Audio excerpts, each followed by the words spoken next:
जय हिंद दोस्तों। जब कभी किसी सस्पिशियस ट्रांजैक्शन की वजह से हमारा बैंक अकाउंट फ्रीज हो जाता है तो सबसे बड़ी प्रॉब्लम हमें ये नहीं आती हमारा अकाउंट फ्रीज हो गया है। सबसे बड़ी प्रॉब्लम ये आती है बैंक और साइबर सेल का बिहेवियर। ऑलमोस्ट 85% केसेस में जो बैंक अकाउंट फ्रीज होते हैं वो एंटर स्टेट से होते हैं, यानी दूसरे स्टेट से। फॉर एग्जाम्पल, आप मुंबई में रह रहे हो और आपका अकाउंट यूपी साइबर सेल से फ्रीज हो गया है, या आप यूपी में रह रहे हो, आपका अकाउंट गुजरात साइबर सेल से फ्रीज हो गया है। अब ये ज़रूरी नहीं है कि गुजरात में आपका कोई जानने पहचानने वाला ही हो और वहाँ पे आप इजीली जा करके अपना काम करवा लें। पहली बात तो साइबर सेल या पुलिस का नाम आते ही वैसे भी लोगों में एक पैनिक सा आ जाता है कि भाई पता नहीं आगे क्या होगा, जबकि उन्होंने किया कुछ नहीं होता है। और दूसरी सबसे बड़ी प्रॉब्लम आती है बैंक वालों का बिहेवियर। जब आप अपने बैंक में जाते हैं और उन्हें बताते हैं कि मेरे अकाउंट से ट्रांजैक्शन नहीं हो रहे हैं, तो वो बहुत बड़ी कृपा करके आपको सिर्फ इतना बता देते हैं कि आपका अकाउंट लॉ इन्फोर्समेंट एजेंसी या साइबर सेल से फ्रीज हो गया है, लेकिन उसके रिगार्डिंग और कोई डिटेल नहीं देंगे। ना आपको उनका नंबर देंगे, ना आपको उनका ईमेल आईडी देंगे, कोई नहीं। सारे ब्रांचेस ऐसा नहीं करते हैं, लेकिन 100 में से आप 80% बैंक्स में इनसे डिटेल नहीं ले सकते। 20% जिसमें अच्छे कर्मचारी होते हैं वहीं पर ही डिटेल मिल पाती है। अब हैरान परेशान आपके सामने कोई ऑप्शन ही नहीं बचता, ना तो ये पता कि कौन सा साइबर सेल है। और इसके रिगार्डिंग जब आप यूट्यूब पे सर्च करेंगे तो आपको बहुत सारी वीडियो मिलेगी कि बैंक वाले आपको कभी भी साइबर सेल की डिटेल देने से मना नहीं कर सकते, आप उनके खिलाफ कंप्लेन कर सकते हैं। लेकिन सवाल यहाँ ये आता है कि हम अपने अकाउंट को अनफ्रीज करने की स्ट्रगल कर रहे हैं, ना कि हम बैंक वालों से लड़ाई करें या उनके खिलाफ कंप्लेन करके एक नई जंग छेड़ दें। भाई, एक आदमी अपनी प्रॉब्लम में पहले ही उलझा हुआ है, बैंक के ऊपर कंप्लेन करके चले वो एक और चीज़ में उलझ जाए। तो आज की इस वीडियो में मैं कंप्लीट आपकी इसी प्रॉब्लम का सॉल्यूशन लेके आया हूँ कि अगर आपकी बैंक हेल्प नहीं कर रहा है, साइबर सेल आपकी हेल्प नहीं कर रहा है, तो आप आगे का स्टेप क्या ले सकते हैं। बिल्कुल कहीं पर भी जाने की ज़रूरत नहीं है, घर बैठे ही आपको सारी इन्फॉर्मेशन मिल जाएगी कि आपके अकाउंट पे कहाँ से फ्रीज हुआ है, साइबर सेल ने फ्रीज किया है या फिर कोई और बात है। और उसके रिगार्डिंग अगर साइबर सेल ने आपके अकाउंट को फ्रीज भी किया है तो उनका ईमेल आईडी, उनका एड्रेस, पुलिस स्टेशन का कोड, ईमेल आईडी, सारी डिटेल्स आपको विद इन कुछ घंटों में मिल जाएगी। तो चलिए समझते हैं कि ये कैसे होगा। इसके लिए हम हेल्प लेंगे ट्विटर की। मैंने कुछ दिन पहले एक वीडियो बनाया था जिसमें मैंने बताया था कि जब मेरा bank account Gujarat cyber cell से फ्रीज हुआ था और मैं ब्रांच गया तो उन्होंने कोई भी हेल्प नहीं की। उन्होंने बस इतना बता दिया कि आपका अकाउंट लॉ इन्फोर्समेंट एजेंसी से फ्रीज है, बाकी कोई डिटेल नहीं दी। बाद में मैंने ट्विटर पर ट्वीट करके सारी डिटेल्स निकलवाई। तो बहुत सारे लोगों का सवाल था कि ट्विटर पर ट्वीट करें कैसे, किसको करें, क्या लिखें उसमें। तो आज की इस वीडियो में कंप्लीट आपको यही बताने वाला हूँ कि आप कैसे करें। मैं आपको एक इंपॉर्टेंट बात बता दूं, हर बैंक का अपना एक ट्विटर हैंडल होता है और हर साइबर सेल का और एवरी स्टेट की पुलिस का भी अपना एक ट्विटर हैंडल होता है, जहां पर आप इजीली जाकर के ट्वीट कर सकते हैं और वहां से 99% केसेस में आपको रिप्लाई बैक आता ही है। बैंकों से तो 100% आता है, पुलिस से भी आपको 99% रिप्लाई आता ही है।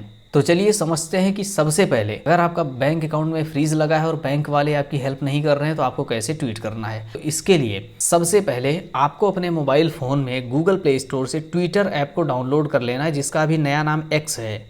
उसके बाद उसमें आपको अपना एक अकाउंट क्रिएट करना है, अपनी खुद की प्रोफाइल पिक्चर लगानी है और बायोडाटा वगैरह लिख लेना है। हो सकता है आप लोगों में से कुछ लोगों के पास पहले से ही ट्विटर अकाउंट हो तो उसे लॉगिन कर लीजिए। अब चलिए बात करते हैं हम उसमें ट्वीट कैसे करेंगे।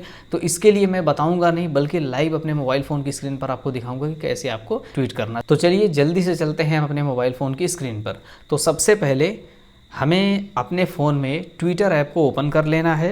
यहाँ पर आपको राइट साइड में नीचे प्लस का आइकॉन दिखेगा। इसके बाद आपको सबसे नीचे पोस्ट के ऑप्शन पे क्लिक करना है। अब इसके सामने एक पेज ओपन होगा जहां पर आप पोस्ट डाल सकते हैं। तो सबसे पहले अगर आपको अपने बैंक से प्रॉब्लम है और बैंक वालों ने आपको कोई डिटेल नहीं दी है तो सबसे पहले आपको जो ट्वीट करना है वो बैंक को करना है। अब इसके लिए जैसे एक एग्जांपल मान के चलें कि आपका जो बैंक अकाउंट है वो स्टेट बैंक ऑफ इंडिया से फ्रीज है, तो आपको यहाँ पर सबसे पहले उनका ट्विटर हैंडल मेंशन करना होगा। आप यहाँ पर लिखेंगे @SBI। तो इसके बाद आपके सामने स्टेट बैंक ऑफ इंडिया का ट्विटर हैंडल आ जाएगा। आपको यहाँ इसे मेंशन कर देना है।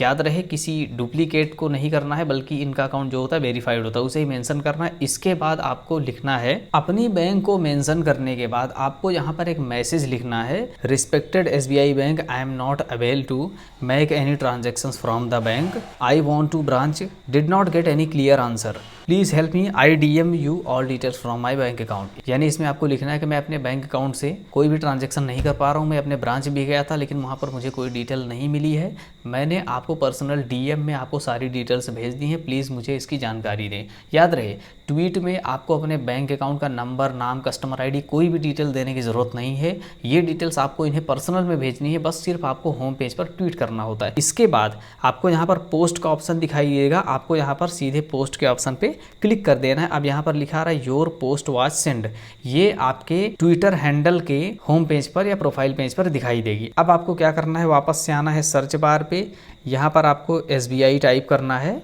State bank of India. अगर आपने इनको फॉलो नहीं किया तो पहले फॉलो कर लेना। इसके बाद आपको यहाँ पर मैसेज के ऑप्शन पे क्लिक करना है और मैसेज के ऑप्शन पे क्लिक करने के बाद आपको पर्सनल DM में यानी डायरेक्ट मैसेज में इनको अपना bank account number, IFSC code और सारी डिटेल्स आपको भेज देनी है। ये आपको विदिन 2 आवर या 3 आवर, अगर संडे सैटरडे पड़ा तो मान लीजिए 24 से 48 घंटे लग सकते हैं, लेकिन अगर वर्किंग डे रहा तो आपको 3 से 4 घंटे में इनकी तरफ से रिप्लाई आ जाएगा। कौन से साइबर सेल ने आपके अकाउंट को फ्रीज किया है, कितना अमाउंट था, सारी डिटेल्स आपको आ जाएंगी। कुछ दिन पहले जो मेरा बैंक का अकाउंट फ्रीज हुआ था तो मैंने पर्सनल DM के थ्रू ही इनसे डिटेल्स निकलवाई थी। मैं आप लोगों को सामने दिखाना चाहूँगा कि कैसे इन्होंने मुझे रिप्लाई बैक किया था। आप सब स्क्रीन पर देख सकते हैं कि मैंने इनको डिटेल्स दी तो इन्होंने इसके बाद मुझे रिप्लाई बैक किया था। इसके बाद इन्होंने एक्नॉलेजमेंट नंबर, अमाउंट और सारी डिटेल, साइबर सेल का फ़ोन नंबर वगैरह सब कुछ दिया था। उसी के थ्रू मैंने कांटेक्ट करके कोऑर्डिनेट किया। इसके बाद जाकर के मैंने अपना अकाउंट अनफ्रीज़ कराया।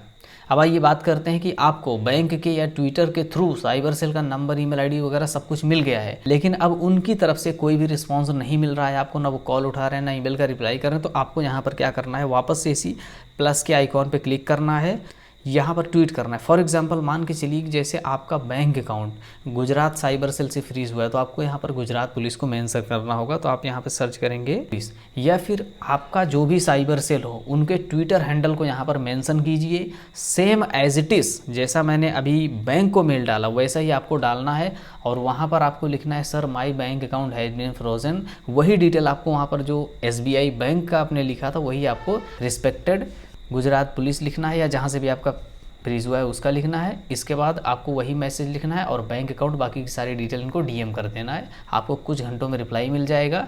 और हाँ, याद रहे आपको अपना मोबाइल नंबर ज़रूर मैसेज में भेजना है। हो सकता है साइबर सेल की टीम आपको फ़ोन भी करे या कॉल भी करे, तो आप उनसे कोऑर्डिनेट कीजिए। तो मैंने ये जो ट्रिक है ये लगभग 20 से ज़्यादा लोगों को बता चुका हूँ, लेकिन अभी भी लोगों के, बहुत सारे लोगों के फ़ोन आते ही रहते हैं या मैसेज आता है कि हम उनसे कांटेक्ट कैसे करें। तो मैंने सोचा चलो इसके रिगार्डिंग एक वीडियो ही बना लिया जाए। तो आप इस तरीके से कांटेक्ट करेंगे तो आपको 100% उनसे बात हो पाएगी, उनसे कोऑर्डिनेट हो पाएगा। और जब एक बार बात हो जाएगी तो सेटलमेंट भी हो जाएगा। सेटलमेंट हो जाएगा तो आपका अकाउंट अनफ्रीज़ करने से कोई रोक ही नहीं सकता है। तो आई होप ये ट्रिक आपके लिए बहुत ज़्यादा कारगर साबित होगी। यूज़ करके देखिए, मज़ा आएगा। चलिए फिर किसी और इसी तरह के धमाकेदार वीडियो के साथ मिलेंगे, तब तक के लिए जय हिंद, वंदे मातरम।